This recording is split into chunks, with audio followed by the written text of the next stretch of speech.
भक्तजनों, सबसे पहला प्रश्न ये है, कई बार ये प्रश्न पूछा जा चुका है, क्या हम भाव को भाव जब नाम जपते हैं तो उसका फल हमें मिलेगा? तो प्रेमी भक्तजनों, इसका उत्तर ये है कि आपको निश्चित ही उसका फल मिलेगा, क्योंकि आप भाव को भाव उसका नाम ले रहे हैं। ना से तो हाँ बढ़िया है ना, ले तो रहे हैं, कम से कम ज़्यादा नहीं तो कम मिलेगा, लेकिन मिलेगा निश्चित। क्योंकि तुलसीदास जी ने कहा है एक दोहे में, भाव कुभाए अनख आलसु नाम जपत मंगल दिशि दस हूँ। इसका अर्थ ये है कि भाव से या कुभाव से, यानी कि प्रेम से या बैर से, अनख आलसु, अनख यानी क्रोध से, आलस यानी आलस्य से, जिस भी तरह से भगवान का नाम जपा जाए तो दसों दिशाओं में मंगल होता है। तो प्रेमी भक्तजनों, किसी को भी अगर कोई गलतफहमी है, कोई कन्फ्यूज़न है, तो आप उस कन्फ्यूज़न को बिल्कुल दूर कर दें। और आप अगर किसी भी प्रकार से भगवान का नाम ले रहे हैं तो लेते रहें और आपको लाभ अवश्य मिलेगा।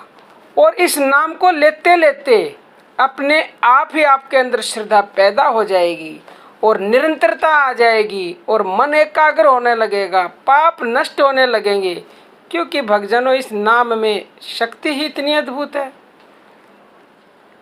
तो ये था हमारे पहले प्रश्न का उत्तर। अब है दूसरा प्रश्न, क्या हम बिना एकाग्र मन को किए भगवान का नाम जप या मानसिक जप, मतलब मन से जो करते हैं, वो हम कर सकते हैं?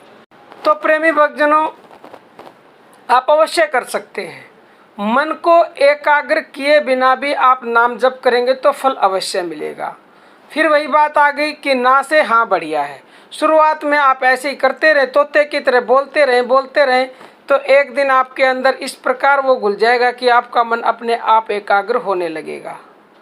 चाहे फिर आप वाचिक करते हैं, उपांशु करते हैं, या मानसिक जप करते हैं, या श्वासों के द्वारा करते हैं, कोई भी जप करते हैं, आप बिना कंफ्यूज हुए, बगैर किसी भ्रम में पड़े नाम का जप करते रहें तो आपका मन अपने आप ही एकाग्र होने लगेगा।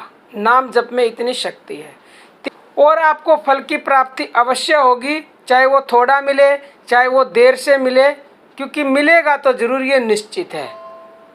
तीसरा प्रश्न ये है कि क्या हम अशुद्ध या अपवित्र अवस्था में भगवान के नाम का जाप कर सकते हैं क्या? फिर चाहे वो जाप कैसा भी हो, मानसिक हो, उपांशु हो, वाणी से हो, या फिर लिखित जाप हो। लिखित जाप भी बहुत ज़्यादा मनुष्य करते हैं, या फिर श्वासों का जाप हो।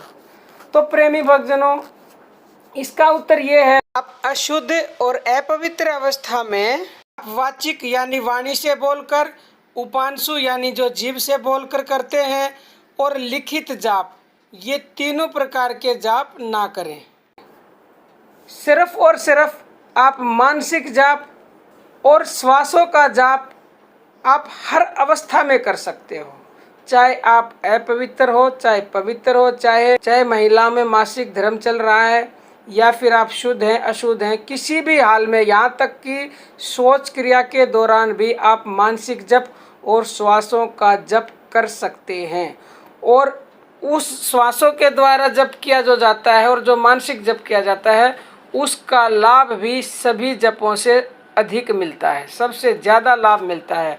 तो प्रेमी भक्तजनों, आप निसंदेह शुद्ध, अशुद्ध और पवित्र अपवित्र अवस्था में नाम का जाप करें और फल की प्राप्ति करें। ना से हाँ अच्छा है, और अपने आप आपको फल भी मिलेगा, और अपने आप ही आप उस अवस्था में पहुंच जाओगे कि फिर आपको न चाहते हुए भी नाम जप करना पड़ेगा। मन एकाग्र भी होगा, भाव भी आ जाएगा अपने आप ही, क्योंकि नाम में विलक्षण शक्ति है, अद्भुत शक्ति है। तो प्रेमी भक्तजनों, आप भी अगर आपके कोई प्रश्न है तो कमेंट बॉक्स में अवश्य कीजिएगा। हम नेक्स्ट संडे को उन प्रश्नों के उत्तर आपको देंगे। तो आज के लिए इतना ही। जय श्री राम प्रेमी भक्तजन।